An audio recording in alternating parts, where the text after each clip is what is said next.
Hello, Marije, Begoña, and Esteban.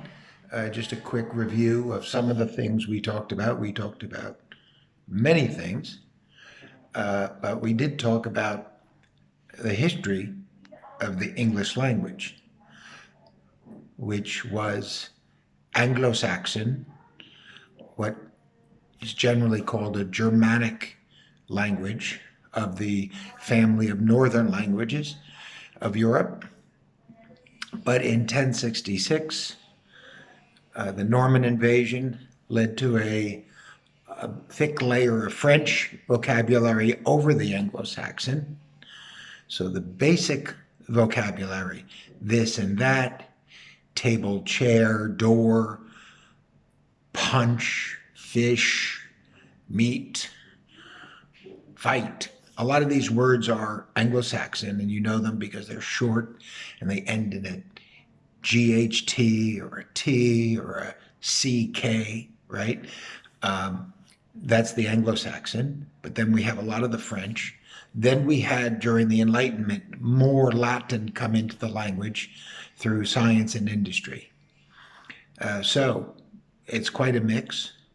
And we talked about the word Knickerbocker, which is the nickname for the New York City basketball team, but means a person who was Dutch at the beginning of the 17th century, living in what today we call New York, but before the English took it and the Dutch had it, it was called New Amsterdam. So a Knickerbocker is a person who's descended from the Dutch people of early New York when it was called New Amsterdam. We also talked about musical instruments and how a guitar has a music box, has a neck, right? It has the neck, and you fret on the neck, and that you can pick and you can strum a guitar. Then we talked about the drums, which have drums and cymbals. Cymbals sound like the word symbol, symbolo, but they are spelled differently, and those are the brass plates that are famously made in Turkey. And then, of course, you have a bass and you have a piano.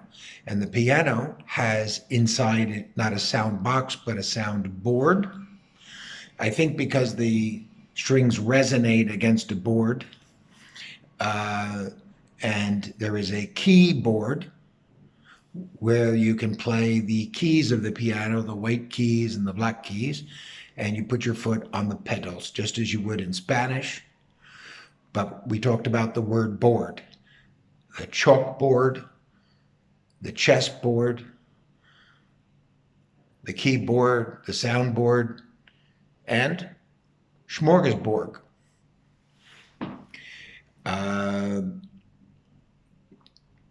We also talked about bass. The bass instrument is BASS, but there is also a fish, BASS, and we pronounce it bass. And that, I think, is lubina. And then you have bass, BASE, which is what in Spanish you would call base. It looks like base. It's BASE, but we pronounce it bass, just like we pronounce the musical instrument bass. There are many other things we talked about, but I think for now that will be a sufficient review. See you next time.